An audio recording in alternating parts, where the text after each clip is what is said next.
Good morning. Today I'm going to talk about how to study. Now, you probably think you know all about that, right? Yes. You've been studying for years.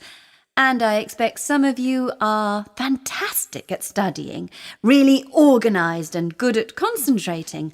But there's always room for improvement. And your exams aren't far away. So these tips are for all of you. Right, so what's the best way to study? Well, first of all, it's a good idea to have some kind of plan or timetable. This could be for the week or a longer revision timetable for an exam from 1 month to 6 months. Yes, if you're studying for an important exam, it's important to think long term. Draw up a timetable, but revise it often. If it's not going to plan, you may have to rethink it. Next, think about your environment. Make sure the place where you are going to study is comfortable, with enough light, air, etc. Not too hot, not too cold. Make sure there are no distracting noises around, such as television. If you think you concentrate better listening to music, experiment and see if it's really true. Some people really do seem to work better with music in the background, especially classical music. But for many people, it spoils their concentration. However, if you have to work near a TV, you might have to use headphones to play music to drown out the sound of the TV.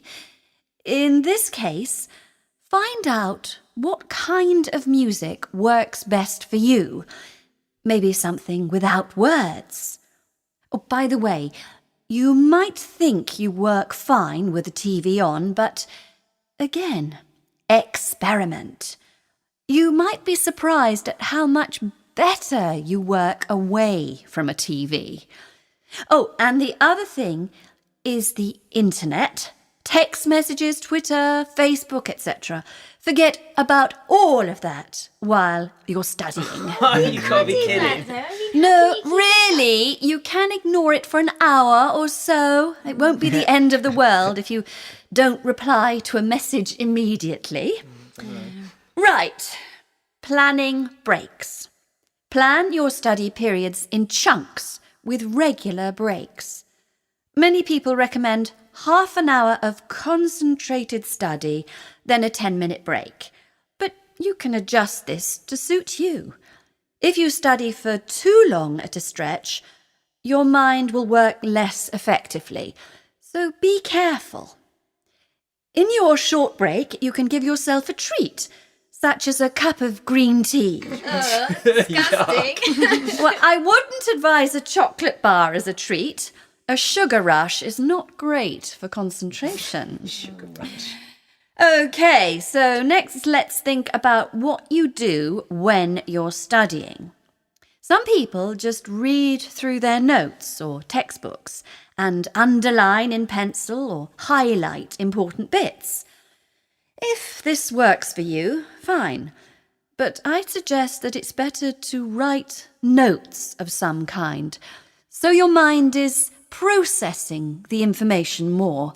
This way, you are also producing material which will be useful for last-minute revision. I don't recommend very last-minute revision, by the way, but we'll come back to that later. Have a look at these examples of student notes. Which do you think are best? The first person has written important phrases at random. The next has a table with clear headings and boxes with notes. The next has summaries. And the last one has mind maps. You've got the main topic in the circle, then lines coming off the circle attached to subcategories. then more lines to further details.